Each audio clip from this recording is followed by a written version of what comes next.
través de Radio Bellavista y con la producción de Dimática Films presentamos Sinfonías del Más Allá. Conducción y dirección, Edson Valdivia.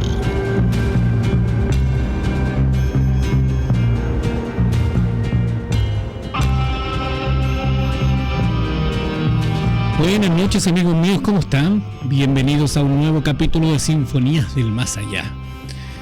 Otra noche acá a las 23 horas.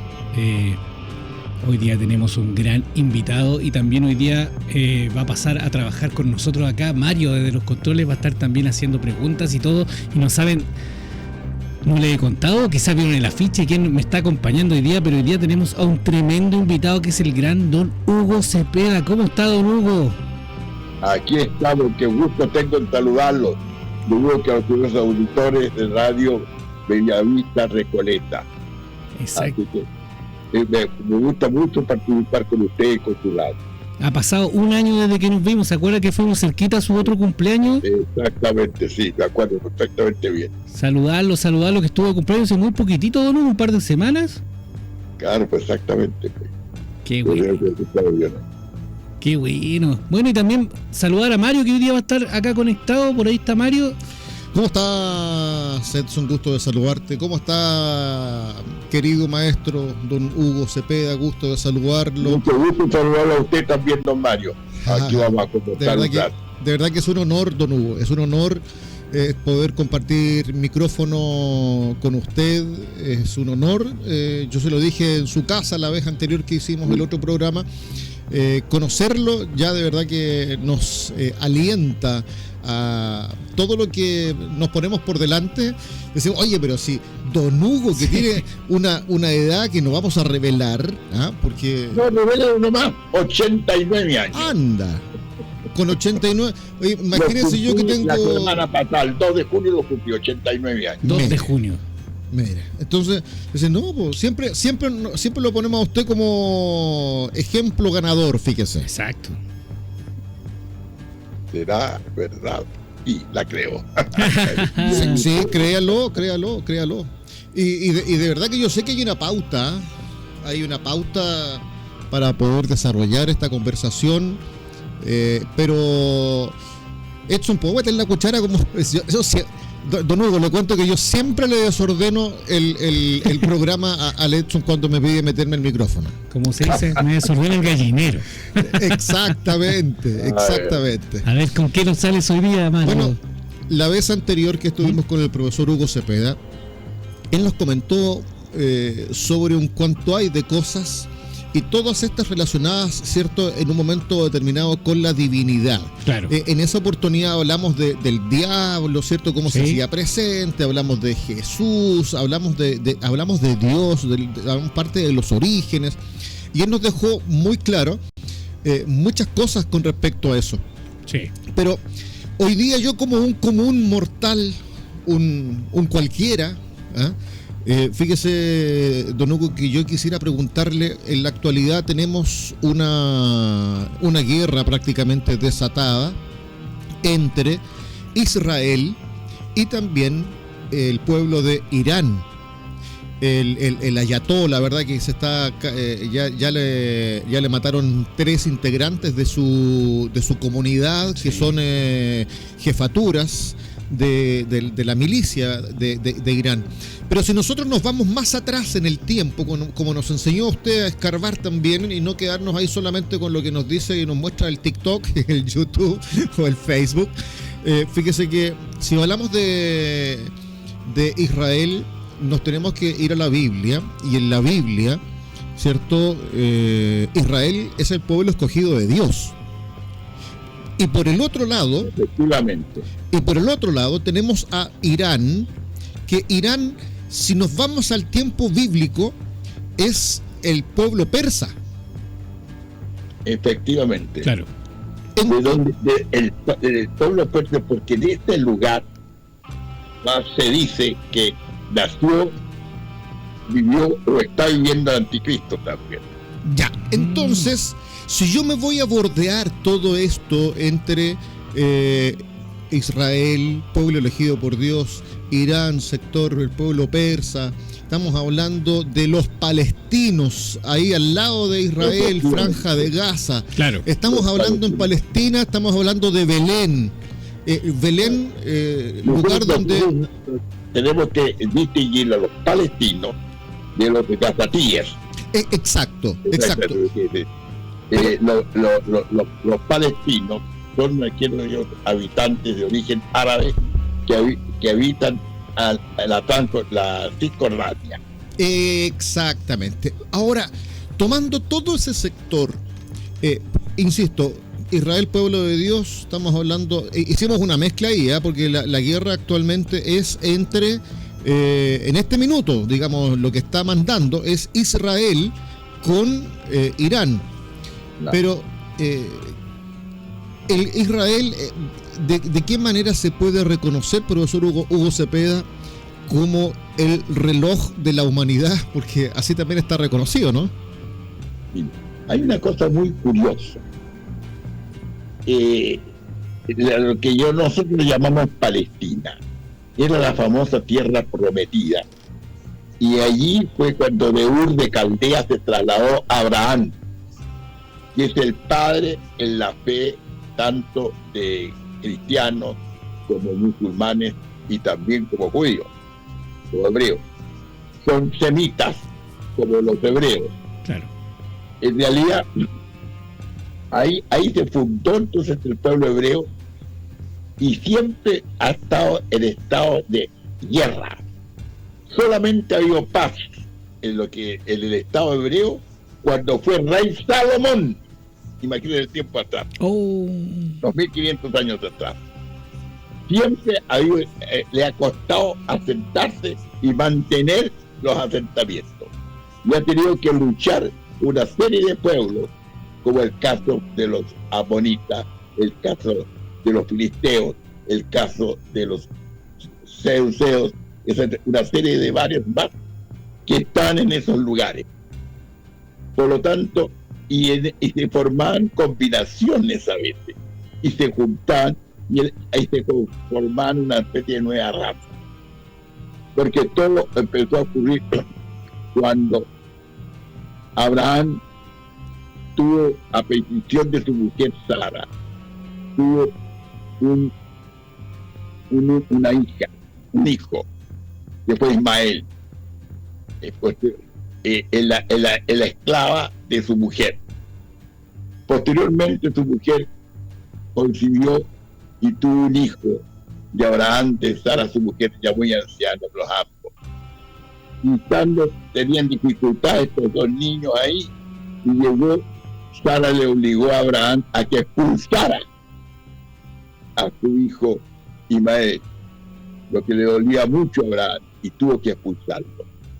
Y ellos fueron los que fundaron todo lo que podemos llamar de las familias árabes. Y que ambos, Isaac, con lo que fue la familia de judíos o hebreos.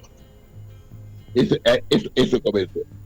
Y entonces allí esa tirantez existió permanentemente. Ahora, profesor Hugo Cepeda, en Sinfonías del Más Allá estamos junto a Hecho, que es el conductor central, yo que meto la cuchara, y el profesor Hugo Cepeda, conversando un poquito sobre esto que está aconteciendo en la actualidad. Entonces, pero ¿cómo se puede entender desde la perspectiva divina, desde las escrituras, que Dios se reconoce como un Dios de amor? ¿Y por qué permite que sus hijos combatan entre sí, se maltraten entre sí, se quiten la vida entre sí, cometiendo el más abominable delito que puede haber entre la humanidad? Porque es muy raro que los animales entre ellos se maten, a no ser por buscar la sobrevivencia dentro de la cadena alimenticia. Los animales, el león caza solo cuando tiene hambre, el león no caza porque tenga que meter cosas a un refrigerador. Pero el ser humano, ¿en qué dimensión lo podemos ubicar, don Hugo? Bueno, para empezar, todo esto está rodeado de un misterio que se cree con la fe. para empezar, fundamentalmente. Hay respuestas teológicas. Pero veamos nosotros que y abramos la Biblia, la creación. La creación fue escalonada, sabemos nosotros. Hágase la luz, después la luz después enseguida se hizo el mar, enseguida se hizo precisamente todo, y empezó todo lo que es verde. Posteriormente los animales en sus diversas especies, y por último se creó al ser humano. Y dice el primer capítulo de la Biblia que los creó hombre y mujer, en igualdad de condiciones, ninguno, ni el hombre ni la mujer superior al otro. Eso es muy importante saberlo. Posteriormente, en el capítulo segundo, ya de una manera más alegórica, la mujer se extraía la costilla del marido. ¿Y por qué? Para que saliera el corazón, cercano al corazón, cede los afectos para los antiguos. Sí, no la sacó los pies para que no la pisoteara, ni la cabeza para que no la dejara pensar, y para que ella se le... Ahora, ¿qué pasó? Un enemigo común creado anteriormente, porque primero se crearon los ángeles, fueron los ángeles extraviados, presididos por Satanás, y el cual envidioso, porque Dios les reveló que el Hijo de Dios, o sea, que la segunda persona de la Trinidad se haría humano, se encarnaría como ser humano. Y eso ellos no lo toleraron, de que precisamente siendo ellos ángeles no se hubiese encarnado como ángel, sino que como ser humano, que es una naturaleza inferior a la de los ángeles. Entonces esta envidia se transformó en soberbia, y ahí entonces desconocieron la autoridad de Dios, y ellos se condenaron para siempre, y arrastraron a nuestros primeros padres, y los arrastraron de muchas maneras, con chuecura. Empiezan con lo siguiente: en la forma de una serpiente se acercan a Eva, o sea, a la mujer, y le dicen: así que Dios les prohibió a ustedes comer del fruto de todos los árboles del paraíso. Entonces Eva le contestó: no, le dijo, de todos no, podemos comer de todos los frutos, excepto de este que está aquí en medio, que es el de la ciencia del bien y del mal, que dijo que no deberíamos comer, porque si comíamos moriríamos. Le responde entonces, de mala fe, por supuesto, el tentador: no, si no vais a morir, al contrario, vais a adquirir sabiduría y vais a ser igual a él, o sea, sin necesidad de depender de él, vais a depender de vosotros mismos, y vuestra libertad va a ser propia. Y vio la mujer que la fruta era buena a la vista y agradable al paladar, y daba sabiduría, comió. Y le dio de comer a su marido. Primera vez que en la Biblia se habla de marido. Y entonces el marido también comió. A ambos inmediatamente se sintieron separados de Dios, se sintieron desnudos. Ellos estaban desnudos y no tenía por qué no estarlo, y se hicieron taparrabos y todo, y se sintieron tan mal que cuando Dios salió en la tarde a caminar con sus amigos, hombre y mujer, a Adán y Eva en el paraíso, se escondieron. Eso es muy común cuando uno falta. Cuando uno le hace una chanchada a un amigo y se encuentra al día siguiente en la calle con él, uno trata de eludirlo. Oye, perdón, es que no te vi, me estaba mirando esta vitrina. Entonces, ¿qué dijo el hombre? no me has visto, le dijo, porque me escondí. ¿Y por qué te escondiste? Le dijo. ¿Es que acaso comiste de la fruta que yo te indiqué que no lo hicieras? ¿Del árbol que no lo hicieras? Entonces, ¿qué contestó? Mire, la chuecura ahora, cuando dos personas cometen un mismo delito, se echa la culpa uno a otro. Sí, pues le dijo, la mujer que tú me diste, pues esta me dio de comer y comí. ¿Y tú, por qué me dijiste? ¡Ah! La serpiente me engañó. Claro.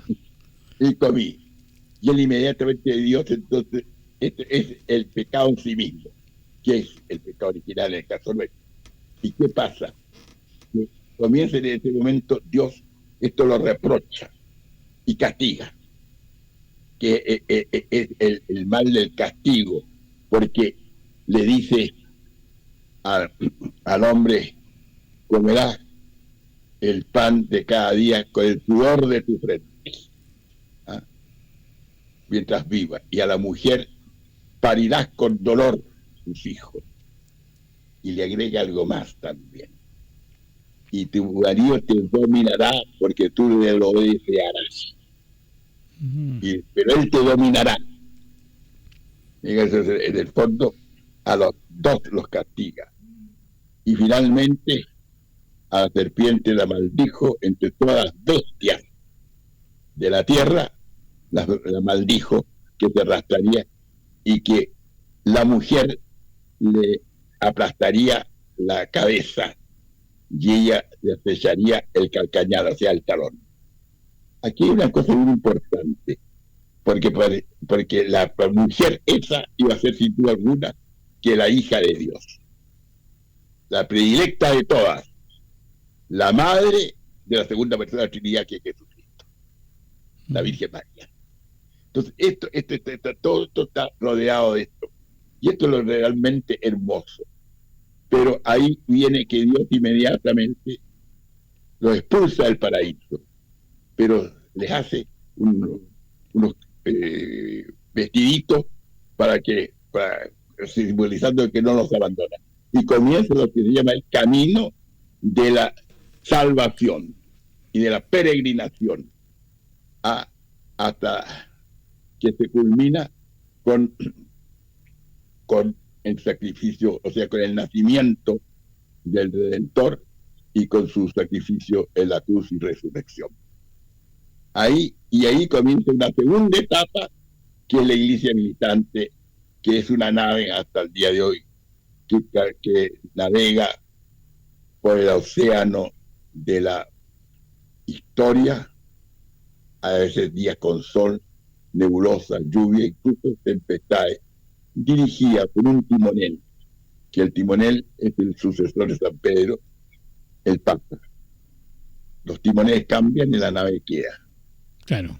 Pasa lo terrible, que cuando muere un Papa, todo el mundo dice, ¿qué va a pasar con la iglesia? Ahora se cree que se termina la iglesia. Yo me acuerdo que era niño chico cuando murió Pío XII, igual decía, pero ¿cómo es posible? ¿Quién puede reemplazar a Pío XII? Y vino el Papa Juan XXIII, el Papa bueno, evidentemente, cuando falleció Francisco, todo el mundo, ¿qué hacemos con la iglesia? Apareció León, y vemos que León, que es una personalidad distinta a la del Papa Francisco, sin embargo, vemos que ya ha captado y nos ha presentado un nuevo estilo, pero siempre conservando lo fundamental, que como está asistido por el Espíritu Santo, de seguir timoneando la iglesia. Entonces, pero todo esto está rodeado de un misterio. Ahora, la guerra, la crueldad, son consecuencias del pecado original. Y ahí se desarmó todo el orden de la creación. Porque dice en una parte que llegará el momento en que cuando haya orden y todo, los animales, el león estará junto con la oveja, la fiera con los otros, no se matarán entre sí. Claro. Y ahora vemos que todo, lo vemos que se matan unos a otros actualmente. y los hombres se matan unos a otros. Claro. Y eso por la tentación permanente del diablo. Ahora hay una cosa que sí es curiosa, que el matarse unos a otros, que es las guerras, que uno dice, pero ¿cómo Dios puede permitir que haya guerra? Las guerras que los hombres, desgraciadamente, y habrá guerras, pero son guerras que inexplicables, porque ese es un misterio, por la acción diabólica, que nosotros nos inclinamos también a la soberbia. Nosotros nos creemos autónomas respecto a Dios. ¿Cuántas veces uno se encuentra con una persona que uno le dice, mire, yo no tengo más no tengo más moral que lo que dicta mi conciencia? Bien. Resulta que todos digan lo mismo. No hay moral. Claro.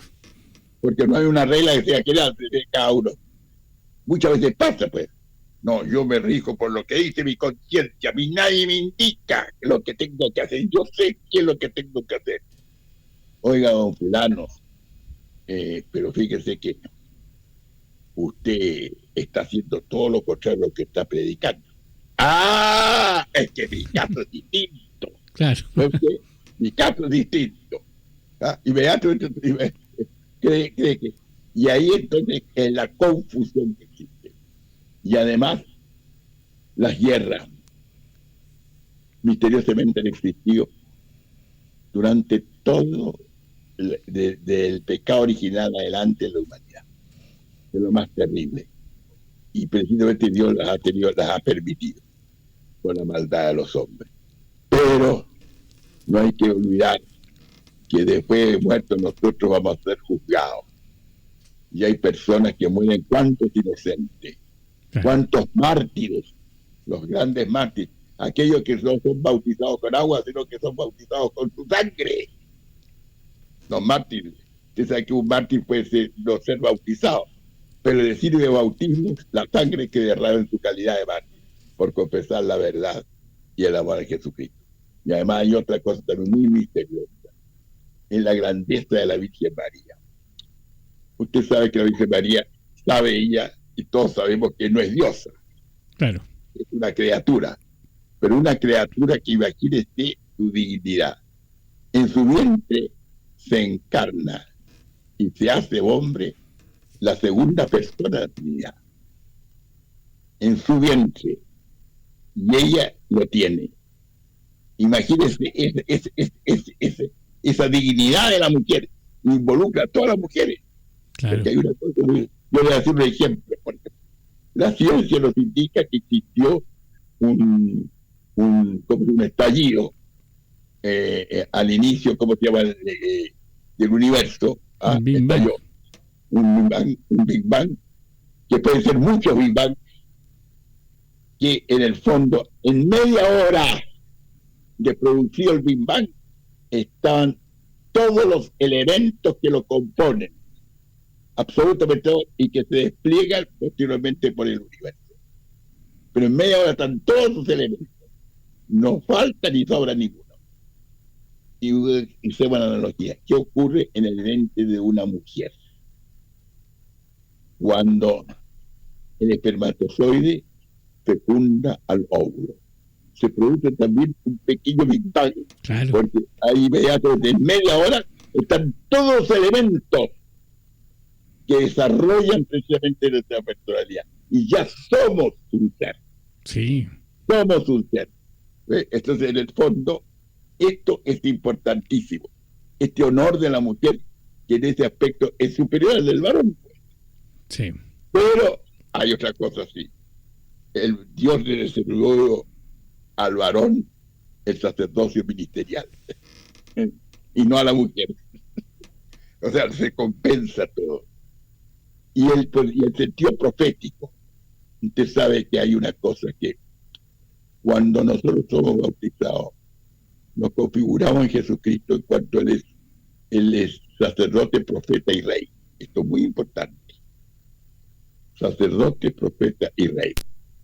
Todos tenemos un sacerdocio común de los fieles, además del ministerial de Dios. Y somos profetas también. Sí, profetas. ¿Quiere que diga profeta? ¿Y cómo? profeta es el que ejerce profecía, Claro. y nosotros ejercemos profecía. ¿Se ha fijado usted que en la misa, cuando el sacerdote dice, este sacramento es nuestra fe, después de la consagración, ¿qué dice el pueblo?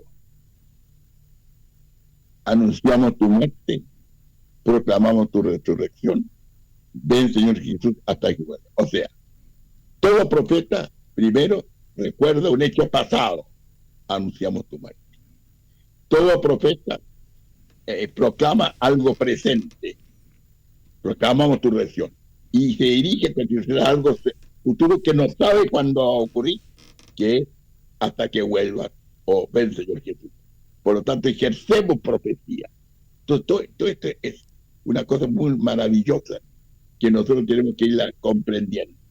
Por eso que a esto es lo único que nos consuela de nuestra debilidad humana. Bueno, desde esta perspectiva, don Hugo, desde esta perspectiva, desde este último punto que usted ha comentado, creo que evidentemente nosotros, usted como padre, Edson como padre, yo como padre, con nuestros hijos nos vamos convirtiendo también en ese pequeño profeta, ¿no? Y nuestros hijos que tienen fe en que lo que les dice el papá es para bien, obviamente lo asumen como tal. Por tanto, se va generando esta cadena de verdad de una bicicleta que va traspasando de generación en generación, mi querido Edson. Exactamente. Sí, pero voy a decir una cosa, don Mario, muy seria. Eso es lo que debería ocurrir, lo que ha señalado usted. Antes ocurría así, pero ahora, en estos tiempos que estamos hablando, las cosas no ocurren así. Han cambiado los tiempos. Resulta que han cambiado los jóvenes, los hijos, no hacen, no dice usted, sino que van teniendo una manera de ser de acuerdo con estos adelantos de la técnica y de la ciencia. Entonces quieren dar respuesta así. Y ve usted, por ejemplo, como la inteligencia artificial, ya mal usada, puede dejar la escoba. Exactamente. Mal usada. Ve usted que se pueden inventar las cosas más terribles con esto. Sí, clonar las voces. Sí. Y va a llegar el momento en que a lo mejor nadie va a poder controlar a esta inteligencia artificial. Pues ese es el peligro. Los jóvenes creen en una cosa vaga, pero no aceptan la religión como que pone preceptos, porque la religión impone preceptos que hay que cumplir. Y ellos quieren una religiosidad sin preceptos, una cosa libre, que todo valga. Y no es así. No todo valga. Por eso, este es el problema que existe en el día de hoy. Es el peligro. Por eso que hay que predicar todo el tiempo, todos nosotros, no solamente algún sacerdote que esté en ejercicio ministerial, sino que todos nosotros, porque el enemigo es muy grande. Usted ve que la manera como actúa el enemigo es mucha. La más normal es la tentación. Para allá íbamos también, don Hugo. ¿Se acuerda que había quedado un tema pendiente de la vez que nos vimos? Que era un tema de hablar de las posesiones demoníacas. Bueno, hemos estado hablando harto de la Biblia, hemos estado hablando de el pecado original, de las tentaciones. Y eso me gustaría que entremos ahora a hablar un poquito de las posesiones. ¿Qué entendemos por posesiones? ¿Actualmente siguen ocurriendo las posesiones demoníacas? Mire, yo lo decía exactamente. El demonio actúa de diversas maneras respecto a nosotros con el objeto de separarnos de Dios. Usa escalonadamente o directamente. A veces existe lo que se llama lo más suave que pudiéramos decir, que es lo que hacernos ver alguna visión que no corresponde, por ejemplo, así. Además también nos hace ver, por ejemplo, una obsesión respecto de que se nos pone cosas en la cabeza y no podemos revolvernos. Se nos pasa también la obsesión pero pasa también a la fuerza física, o sea, de agredirnos también, ocurre varias veces, ¿sí? Agredirnos, y o nos sigue enseñando hasta que podemos llegar hasta la posesión diabólica, que es la última y más grave. ¿Y cuándo ocurre lo que usted llama posesión diabólica? Cuando el demonio o el espíritu demoníaco, cualquiera que sea, puede ser cualquiera otro de los ángeles malos, ¿Ya? toma posesión de nuestros sentidos, tanto externos como internos. Por ejemplo, el sentido interno, los sentidos externos que tenemos nosotros, la vista, el tacto, el gusto, y el olfato. Claro. Entonces se toma posesión de eso. Entonces actúa como si fuéramos nosotros. Y además también lo que se llaman sentidos internos. Por ejemplo, la fantasía. La fantasía. Enseguida, otro sentido interno que es la memoria sensitiva que compartimos con los animales nosotros. Es lo que usted llama de déjà vu. Esta escena parece que la he vivido anteriormente, pero es simultánea, está fuera del tiempo. Ahí está el caso. Entonces, todo es esto. Y así, entonces, hasta que al final queda este ente se apodera de todo aquello relativo al cuerpo. El alma no. El alma solo pertenece a Dios, no puede penetrar el alma. Pero lo pone justo en el medio, antes de llegar al alma, se interpone. Y ahí quedamos nosotros entonces separados totalmente de la realidad y no somos responsables por el mal. ¿Qué cosas puede hacer una persona que está con esta posesión demoníaca? Bueno, en la Biblia hay muchas historias también y yo creo que usted ha visto muchas durante su vida también. Claro. En estos casos lo que conviene es hacer una investigación. Yo voy a poner el caso de la Iglesia Católica, o que las posesiones existen también para musulmanes, como para judíos y como cristianos. O sea. Pero respecto de los cristianos, especialmente de la Iglesia Católica, ¿qué ocurre? Que hay que hacer una investigación. Porque es muy fácil confundir esto con un estado psicótico. Claro. O sea, que es un estado de histeria, por ejemplo, una forma de histeria. Así que, primero que nada, la Iglesia pide determinar, y para eso hay que escuchar a la ciencia médica, qué es lo que ocurre. Se investiga por medio del psicoanálisis, todo lo que quiera, la ciencia médica, y cuando la ciencia médica dice, mire, esto no tiene explicación científica, entonces se realiza la segunda investigación, la investigación teológica. Ya. Y se dan los elementos teológicos necesarios para darse cuenta que hay realmente una posesión. Y ahí entonces, entra, ya más bien dicho, el exorcista. Pero no para llegar a la casa a hacer un exorcismo, sino que... No es como las películas. Para dar un diagnóstico ya desde el punto de vista teológico. Y cuando llega a la conclusión que realmente hay una posesión, entonces ahí procede al exorcismo, que es la última etapa, el exorcismo. Cuando vemos las películas, estas personas... en aquel sacramental por el cual nosotros, el sacerdote que lo realiza, obra en la persona de Cristo, y en nombre de la Iglesia, enérgicamente produciendo con las palabras necesarias la expulsión del espíritu maligno. Echando agua bendita, por ejemplo, es una prueba que la persona que rechaza la agua bendita.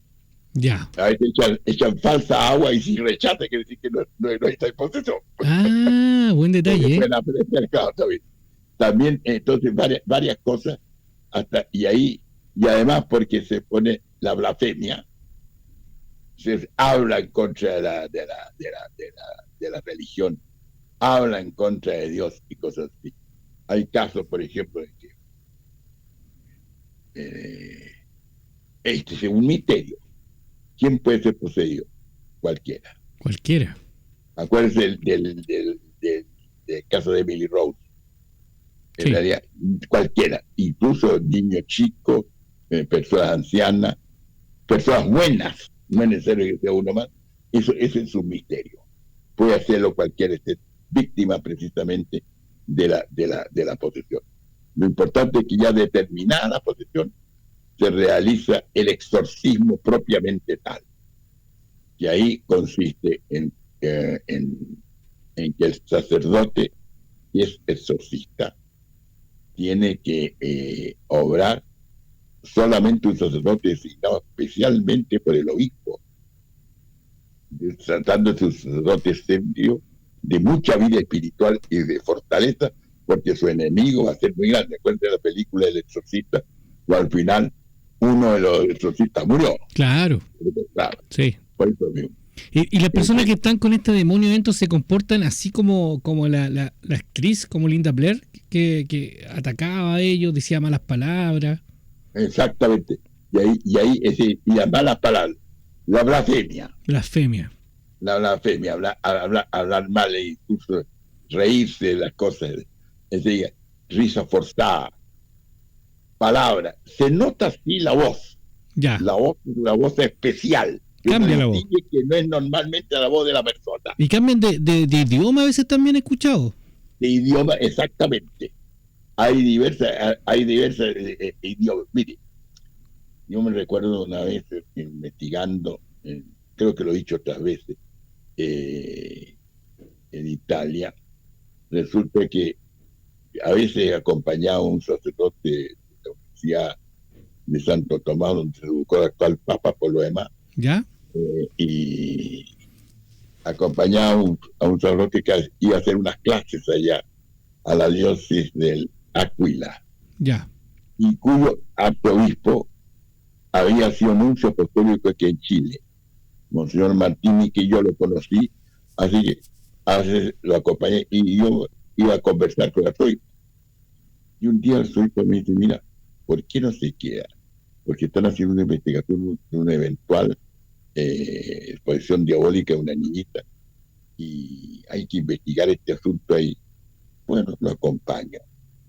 Yo me acuerdo que estábamos ya en verano y entramos a una pieza grande y había un frío, un ambiente viscoso, así, muy agradable y frío. Y mira, y al fondo había una niñita de unos 13 o 14 años.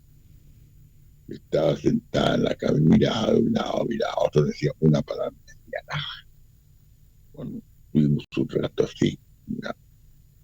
Y un sacerdote al lado, leyendo las oraciones del exorcismo, y al otro de la Biblia, y al otro lado habían dos tipos macizos, por si se ponía violenta, y la madre de la niña. De repente la niñita comienza, o el ente que está en la niñita, claro, a hablar. Y dice lo siguiente: Panta e marton, in quo omne peccaverum. Luego lo repite en italiano, lo repite en castellano, en 4 lenguas. Ya. Que quiere decir, en él todos pecaron. Panta e marton. Entonces, yo dije, bueno, evidentemente que es gravísimo este asunto, que hable idioma que es tan imposible que lo pudiera hablar. Claro. Entonces, alguien me dijo, ¿y por qué no habló en griego? Cuando todo se escribía en griego, era que yo, no, porque esa epístola no está escrita en griego. Así es lo que yo digo. Entonces, llega y resulta de que a continuación yo le digo al arzobispo, Monseñor, parece que hay antecedentes, porque esto va a haber sí, me dijo, pero esperemos un momento nomás, ¿ves? ¿Qué pasa, hermano? Sí, pues, esperen nomás. Y de repente empezó a hablar de la Biblia, tergiversándola todo. Él Él, o sea, por el diablo, Él nos trajo la libertad a nosotros. Y entonces la envidia del otro, por el que creen, dirigiéndose a Dios, desarmó todo. Porque trajo la libertad. La libertad. La libertad, el poderse hacer lo que se deseara, Claro. sin tener que tener en consideración a normas ni a nada. O sea, toda esta tergiversación. Y sigo hablando de la Biblia. Seguía. Que comentaba David. Yo sacerdote seguía leyendo la Biblia también. Y de repente empieza a dar lo que sea admonición.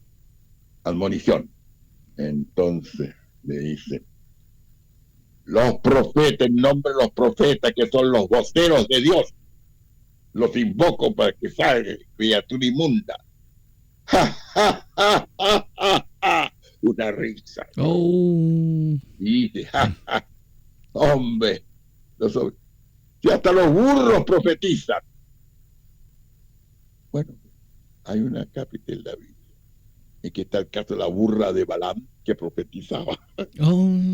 Como nadie nosotros la ha leído. Entonces dije yo: oiga, monseñor, yo creo que aquí ya está definitivo ya. Sí.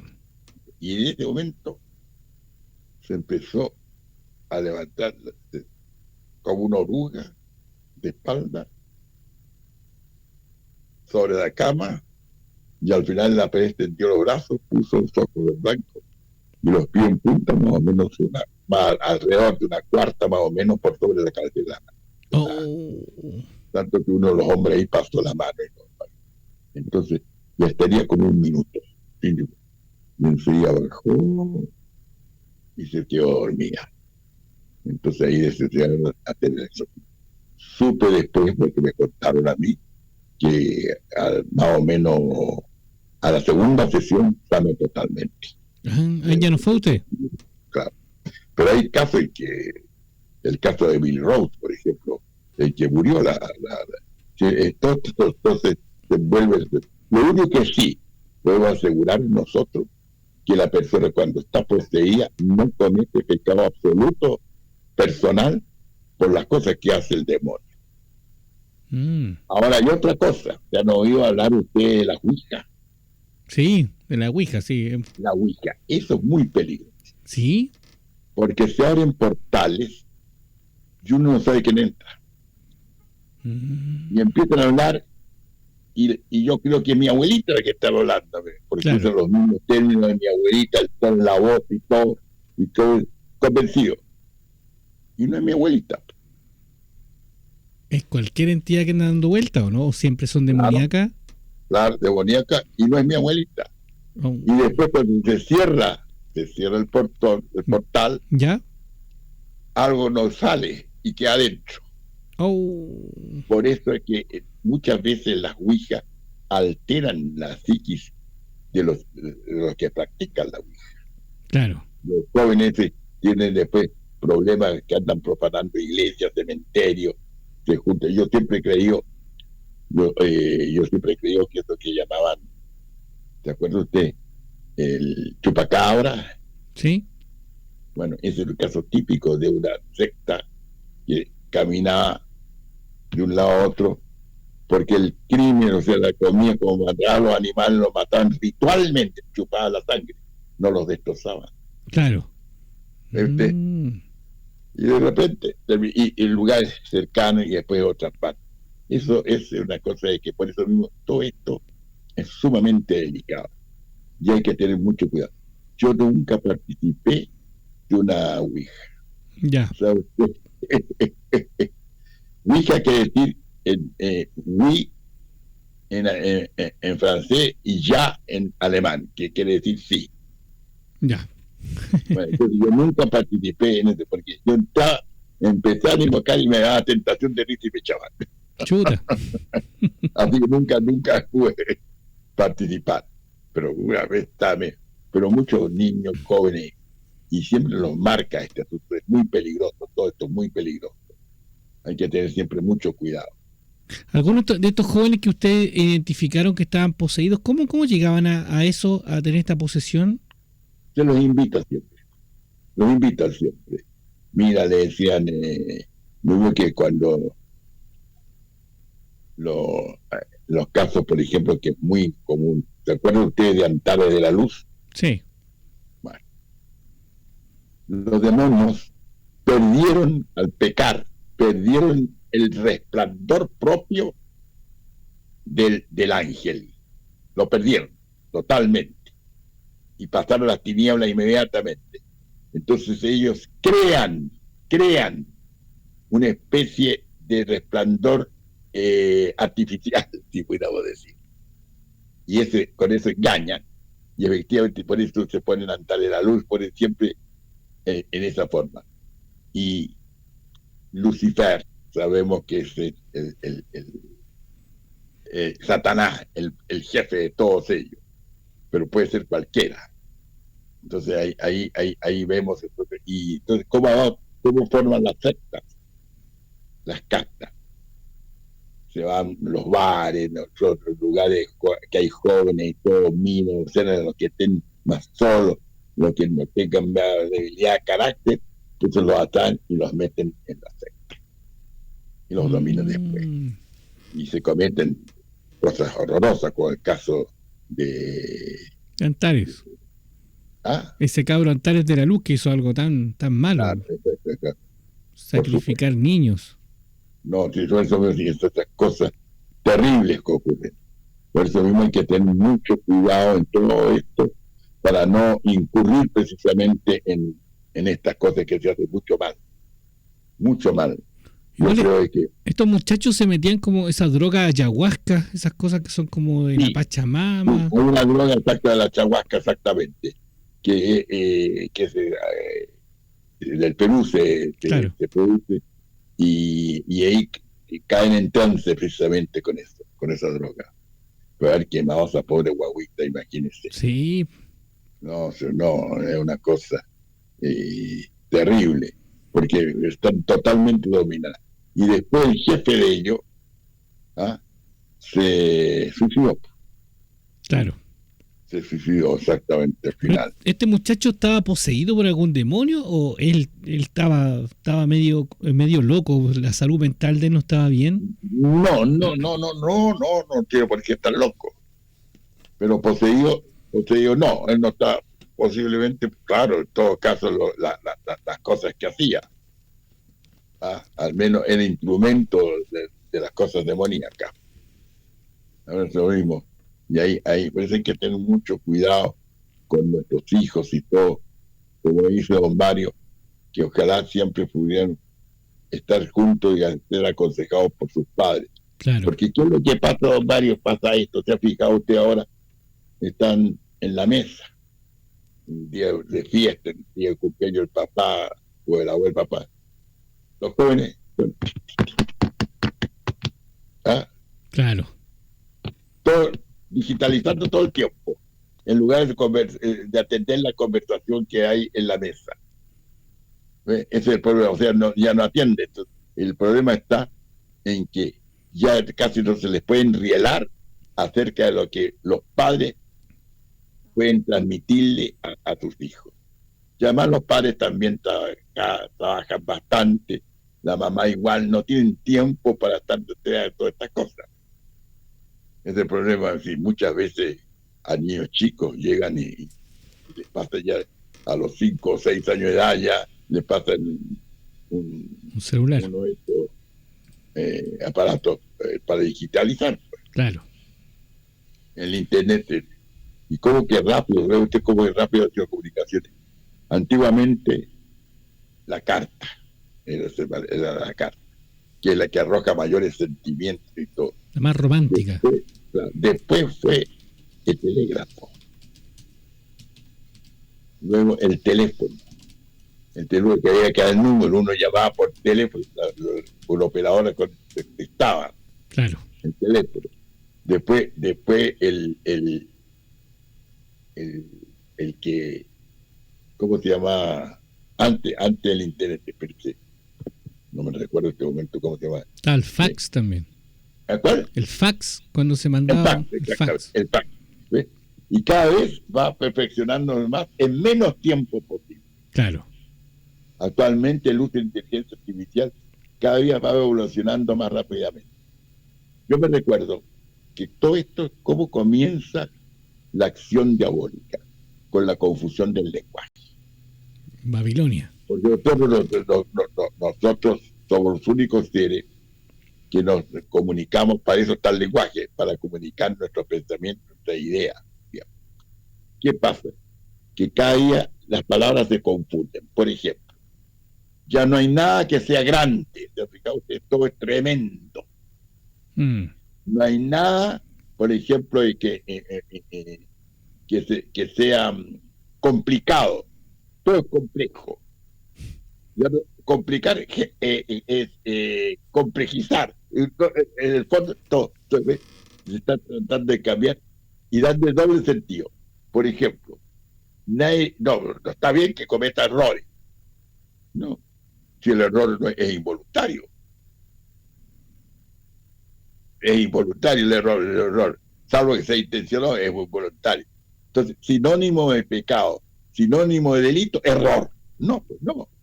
Delito una cosa y error es otra. Claro, totalmente diferente. El error es el falso concepto que tiene de la verdad. Y la ignorancia, la ausencia de concepto. Claro. Entonces, todo eso se junta y se van cambiando las cosas. Yo le voy a poner un caso, por ejemplo. Voy a irme en el acto a lo que es el sistema económico. Ya no hay directorio de sociedad anónima. Ahora hay gobierno cooperativo. No hay ya, ¿cómo le podría decir yo? Ya no existe ya el dueño, existe un controlador. Ya no existe ya un torbellino de ideas, sino que un brainstorming.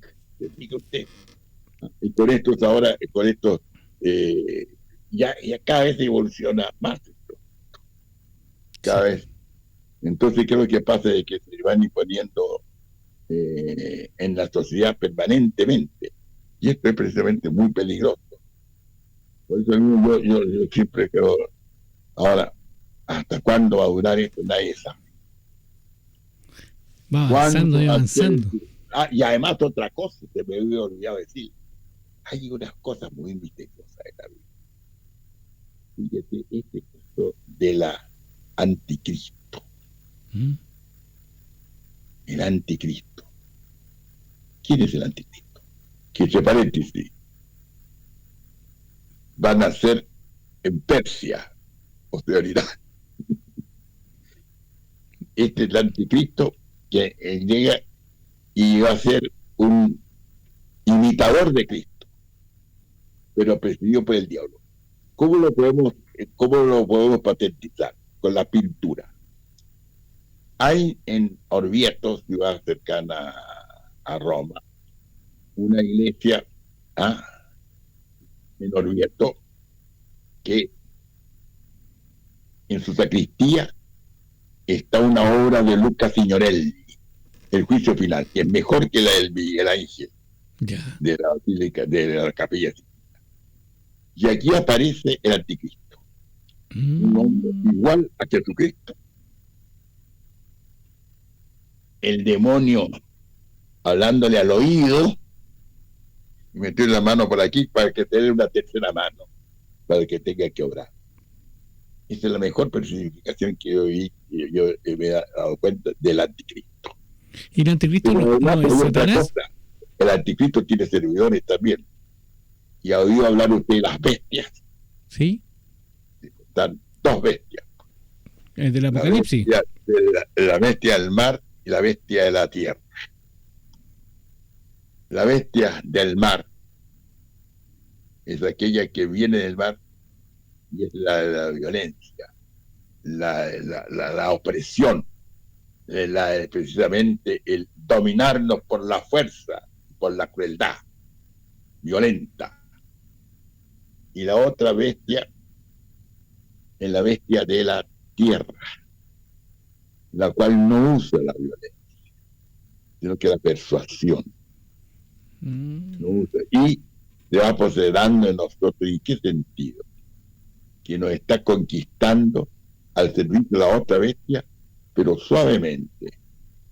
Y coloca un sello, que es la marca de la bestia, un sello en nuestras manos, un sello en nuestras manos,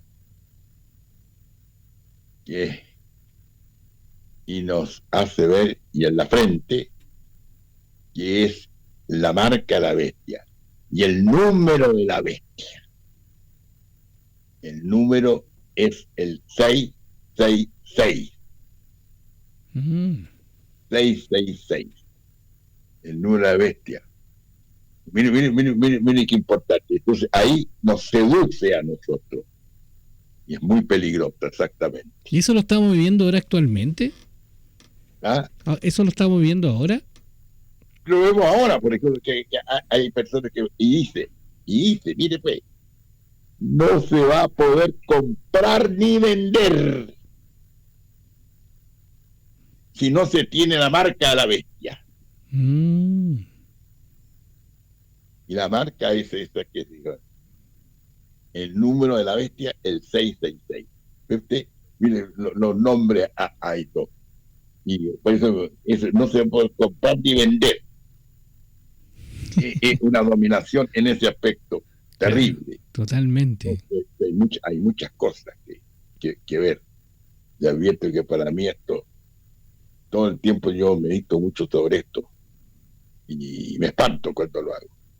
Y diciéndole a don Mario, y todo esto, todo rodeado de un misterio. El misterio es que nosotros no podemos escudriñarlo totalmente, porque nos hemos preguntado cómo Dios puede permitir esto. Claro. Porque Dios hay una cosa, Dios permite el libre albedrío en nosotros. No nos altera. No nos obliga. Que hagamos, o sea, nos respeta, o sea, la libertad, en el siguiente sentido, es que porque las decisiones hay que ser libres. Para hacer el mal hay que ser libre. Por eso no hay un mal moral nomás, en el caso de que no haya libertad. ¿Ves? Por eso mismo yo estoy convencido de que en este aspecto permanentemente estamos por los malos espíritus acechando permanentemente. Porque ellos nunca van a podernos perdonar a nosotros de que el Hijo de Dios se haya hecho hombre y no ángel. Claro. Increíble, ¿eh? Increíble. Siendo la naturaleza nuestra inferior a la angélica. A los de los ángeles. Exactamente.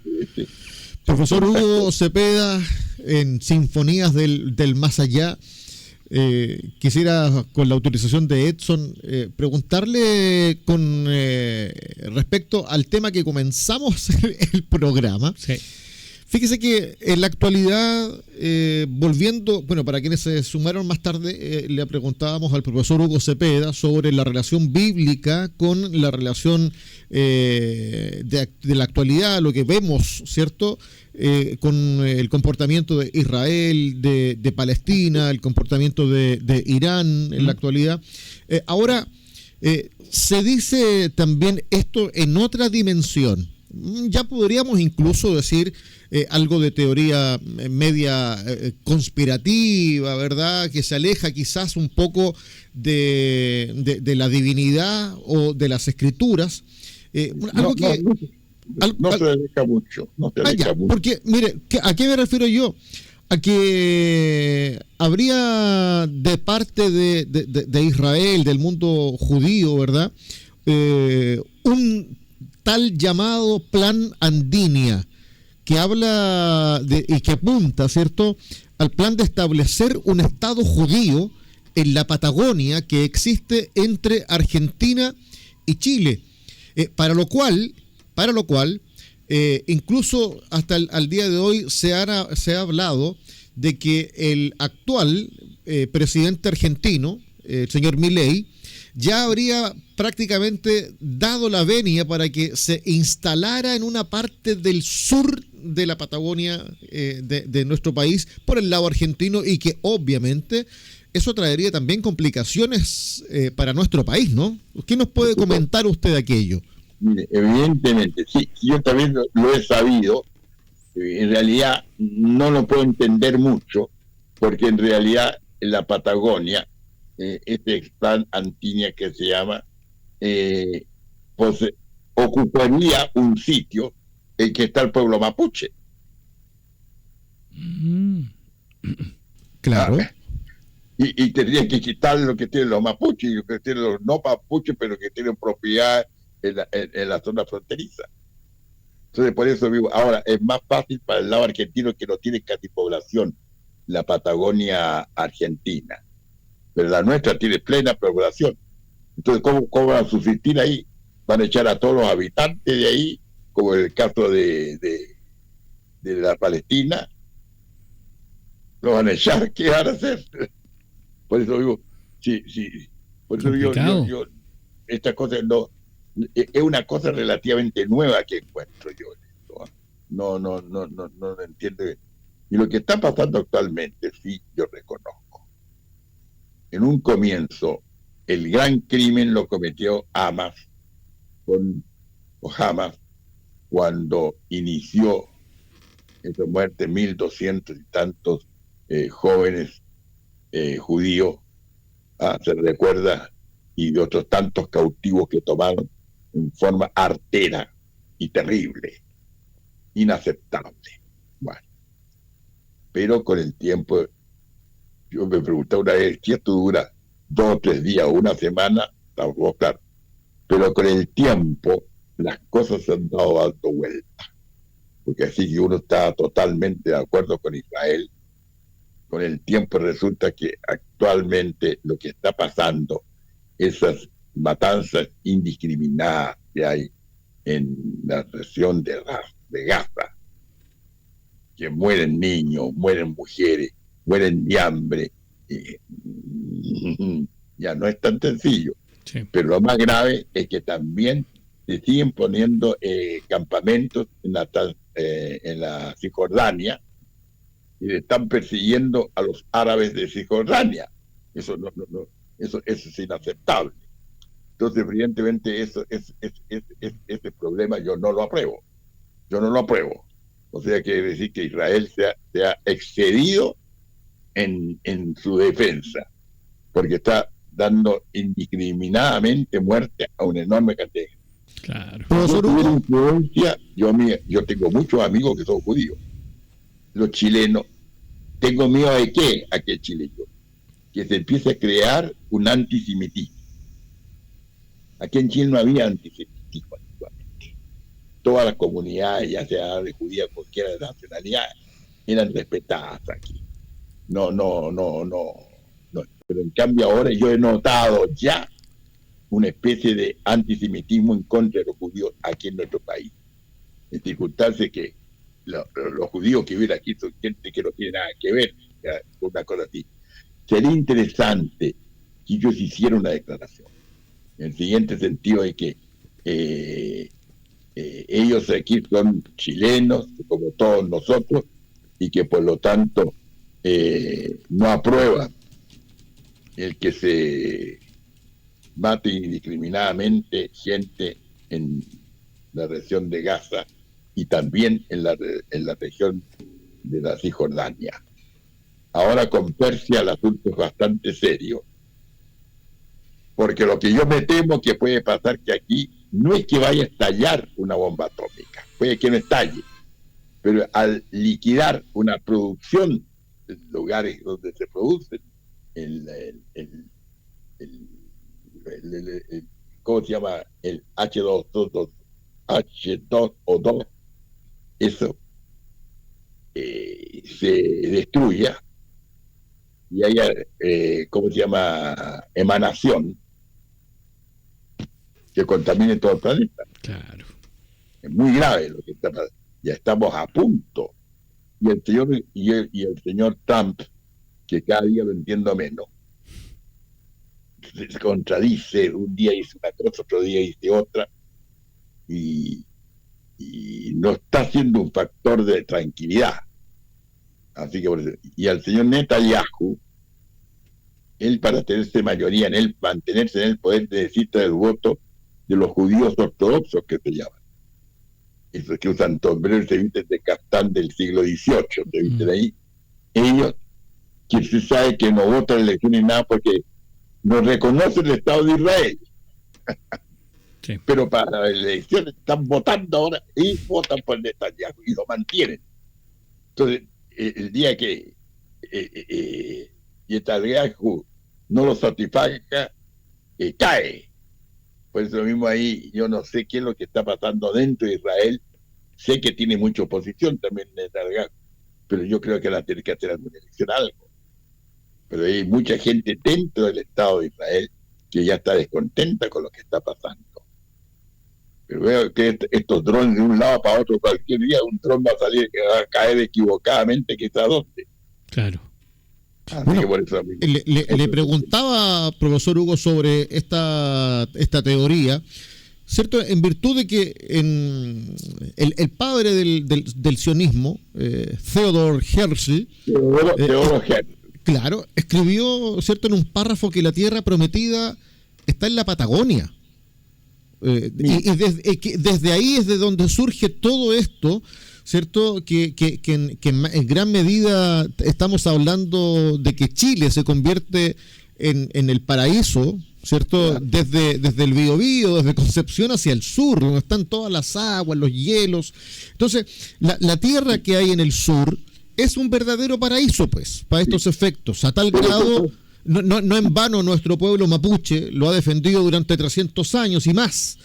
Es un lugar ideal, ¿cierto?, para cualquier persona que quiera vivir allá. Insisto, es una tierra maravillosa, es un lugar maravilloso, es un verdadero paraíso. Entonces, además Chile, en ese lugar o en su gran estructura, es uno de los lugares más protegidos del mundo. No olvidemos que tuvimos que rechazar el seguir administrando la pampa argentina y se la tuvimos que entregar a Argentina porque no podíamos nosotros, con la pobreza que teníamos como país, elevarnos por sobre la cordillera para mantener Mendoza y todo lo que significaba esa franja. Entonces, desde ahí, don Hugo, Chile se ve intrometido indirectamente. Tenemos que preocuparnos, tenemos que mantenernos al tanto. Pero hay cosas que se fijaron, eso de la pampa argentina, eso, que era boliviano por lo demás. Bolivia no jugó chueco, porque ellos se la regalaron a Argentina, y Argentina ocupó, y como dice usted, no teníamos cómo ocuparla nosotros. El asunto de que la Patagonia nuestra es extraordinaria, las provincias del sur nuestras son extraordinarios. Estoy de acuerdo en que es un verdadero paraíso terrenal. Y esto de Herzl pasa lo siguiente. Cuando Herzl actuaba en el siglo XIX, era imposible que pudiera conseguir que hubiera un lugar de tierra prometida en Israel, en lo que es actualmente Israel, de la Palestina. Así que él trataba de dar alguna solución al respecto. Entre paréntesis, usted sabe que hay una cosa bien curiosa de Teodoro Herzl. Un primo de él se vino a vivir a Chile. Claro. Y ahí apareció un señor Herzl. El señor Herzl se casó con una niña que es Pizarro, Urquieta Pizarro, que son de la comunidad agrícola que está cerca, pasado Soscos, ¿ah? Comunidad agrícola muy antigua de Puerto Española del siglo XVI.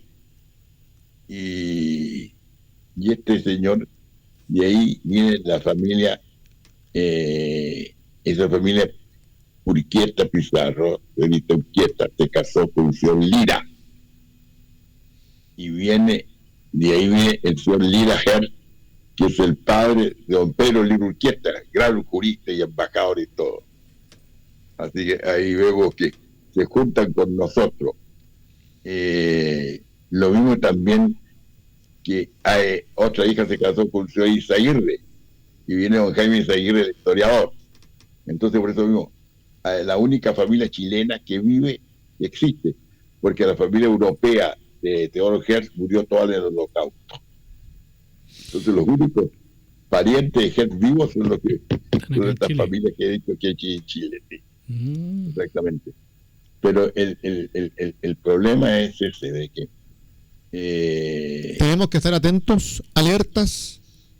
Yo estoy muy atento, y ahora ha salido un nuevo canal. ¿Cómo se llama este canal? Antinia, exactamente, en que prácticamente se ha planteado. Pero el problema, como digo yo, supongamos que fuera eso, es imposible hacerlo, porque ¿qué hacer con el pueblo mapuche? Claro. Y los otros pueblos no mapuche los van a echar a un lado, van a ser como los filisteos o como los amorreos. ¿Ah? Ahora, profesor Hugo, esto daría pie también a pensar que geográficamente, donde hoy día se instala Israel, o donde hoy día está instalado Israel, querría decir entonces que ese no sería la tierra prometida, ¿no? Porque de acuerdo a esta declaración de Herzl, la tierra prometida estaría en la Patagonia. O sea, eso será que eso, profe Hugo, espérame, profe Hugo, ¿será que eso es un plan B? En la actual Palestina, que ahora él no concebía que Israel permitir siquiera eso. Además, entonces dijo, en algún lugar está. Por lo demás, don George Serrano, ¿se acuerdan, don Miguel Serrano? Usted, el último, cuando habla de Hitler, el último Avatara, plantea también muchas cosas que ocurrían de que los nazis tendrían un gobierno y todo en la Antártica, y que ahí estaría vivo Hitler. Sí. Entonces, quiere decir que todo va con el tiempo, se van creando leyendas alrededor de todo esto. Claro. Por ejemplo, eso de la abducción. ¿Se acuerdan que tuvieron un programa hace poco con la abducción de la abducción del carabinero ese? Ah, claro, sí. Con el ¿Cómo se llama? ¿Con quién estuvieron? Edward estuvo contando eso de que... Edward estuvo contando que abdujeron a un carabinero. Claro. El que no me recuerdo bien quién estuvo con usted, efectivamente, y una versión bastante coherente, muy buena. Yo tenía otra versión, otro lado. ¿Ya? Yo creía que había habido una abducción y había estudiado la persona y había cambiado todo y que acá allá. Dos tradiciones distintas. Entonces, con el tiempo todo se va creando en leyenda. Claro. Las leyendas van disolviéndolo realmente. Hay cuánta gente, por ejemplo, como vos que eres Pérez de Arce, cree también en lo que hay en una isla en el sur, que hay extraterrestres. Entonces, en el fondo, todo se va complementando. Por eso que en el fondo es muy distinto, cuando pasa el tiempo es muy difícil distinguir la fantasía de la realidad. Eso mismo, yo me fijo mucho en la Biblia, bueno, yo sé el miedo que tengo muchas veces que nosotros vamos bien. Pero esto de Antinia, yo ya había oído hablar yo ya. Mire, increíble. Me parece que se lo voy a hablar al doctor Fay, me parece. Sí, al doctor Fay se lo estuvo hace unos días, se lo escuché. Entonces, en el fondo, hay teorías al respecto, pero como vuelvo a decirle, los pobres mapuche y los pobres habitantes, no mapuche, pero los que viven la macrozona, tienen igual que los filisteos, que los amorreos, que los echarían para afuera todos ellos. Claro. Bueno, el doctor File, que su nombre real es Cristian Contreras, hermano de la conocidísima actriz Ángela Contreras. Sí. Qué preciosa la actriz. No me diga eso. La madre de ellos, ¿ya? La conozco yo, fue colega mía, es una señora muy linda.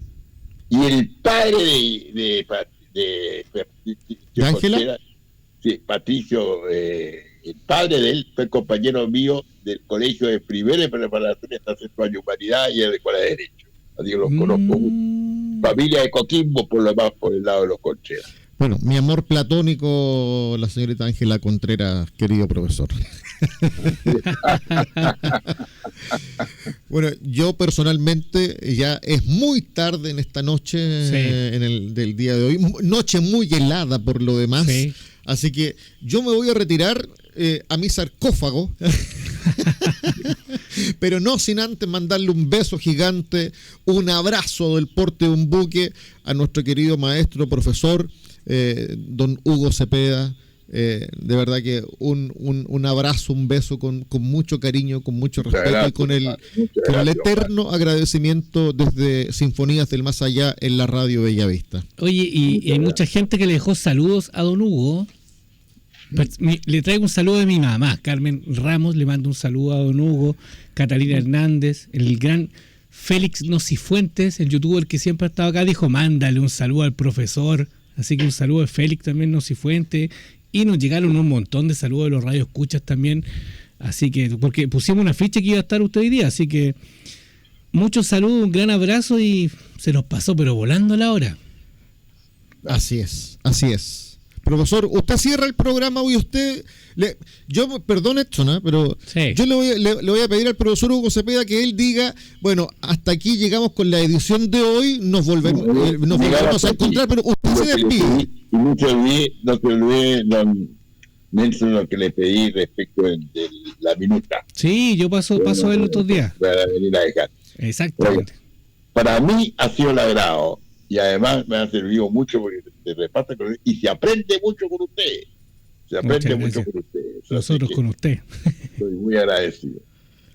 Muchas gracias, don Hugo. Nos estamos viendo entonces en otro capítulo de Sinfonías del Más Allá. Cuídense. Pues sí, nos pondremos de acuerdo. Muchas gracias. Listo. Chao, nos vemos. Adiós. Chao, amigos. Chao, profe.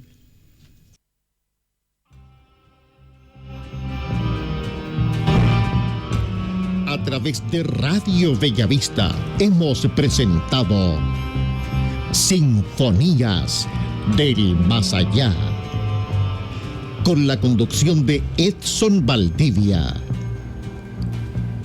Una producción de Temática Films. Le invitamos a que nos sintonice todos los jueves en este mismo horario.